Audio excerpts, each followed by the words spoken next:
Donc la première chose qu'on peut observer, c'est l'entrée de la ruche, donc sur la planche d'envol. Donc là, ce qu'on observe, ce sont les butineuses qui reviennent à la ruche avec du nectar. Donc ça, le nectar est dans le jabot, donc on ne le voit pas. Elles reviennent avec du pollen. Donc là, on voit très très bien les pelotes de pollen qui sont sur les pattes postérieures, dans les corbicules. Elles peuvent revenir aussi avec de l'eau, parce que les abeilles utilisent de l'eau pour préparer la bouillie larvaire et pour refroidir l'intérieur de la ruche. Une ruche peut consommer jusqu'à 20 litres d'eau, donc il faut y penser aussi dans l'environnement à avoir un point d'eau accessible pour les abeilles. Donc là on voit qu'il y a une forte activité, donc il fait beau, il fait chaud, donc les butineuses travaillent, donc elles partent, elles reviennent et elles vont chercher leurs ressources donc dans ce qu'on appelle le rayon de butinage.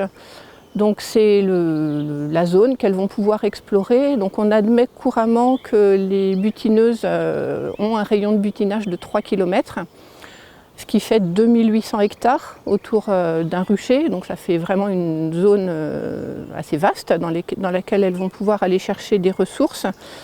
On sait aussi qu'elles peuvent aller beaucoup plus loin, donc en période de disette, quand elles ne trouvent pas de ressources diversifiées dans leur environnement, on sait qu'elles peuvent aller à 5-7 km pour aller chercher en particulier du pollen.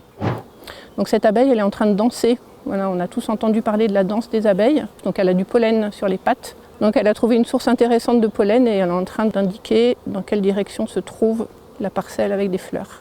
Donc avec l'intensité de sa danse et la direction de la danse, elle indique aux autres ouvrières dans quelle direction se trouvent les parcelles avec des fleurs à aller voir. Donc le pollen, c'est l'aliment qui va apporter les protéines, les acides gras, les vitamines pour l'élevage du couvain. Donc c'est vraiment un aliment très très important pour la colonie. Et les abeilles vont toujours chercher une diversité de pollen. Elles vont chercher donc du nectar, donc ça c'est du sucre, c'est l'énergie pour la colonie.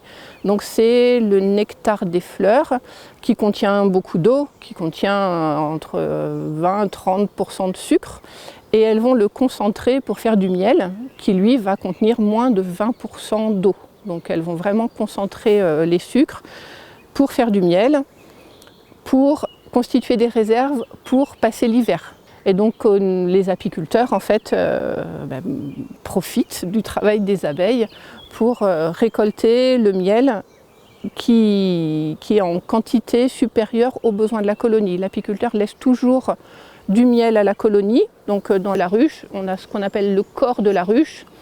Donc l'apiculteur attend que le corps de ruche soit plein, que les abeilles aient fait des réserves. Et une fois qu'elles ont suffisamment de réserves pour la colonie, on pose ce qui s'appelle une hausse. Donc c'est cet étage-là. Et c'est uniquement la hausse qui est récoltée pour le miel. Donc les abeilles doivent trouver dans leur environnement des ressources tout au long de la période de développement de la colonie. Donc ça commence dès le mois de janvier avec les chatons des noisetiers, qui permettent aux abeilles de trouver du pollen. Et ça se termine à l'automne, au mois d'octobre, avec la floraison du lierre et les intercultures.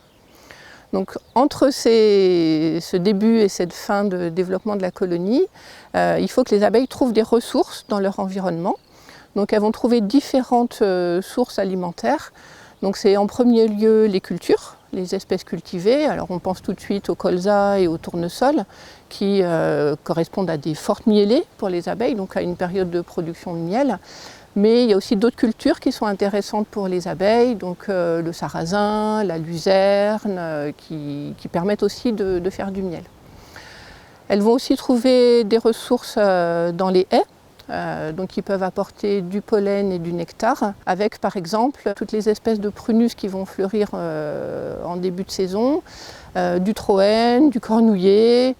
Et ce qui est intéressant dans les haies aussi, c'est les pieds de haies qui souvent présentent des espèces herbacées qui peuvent apporter du pollen et du nectar.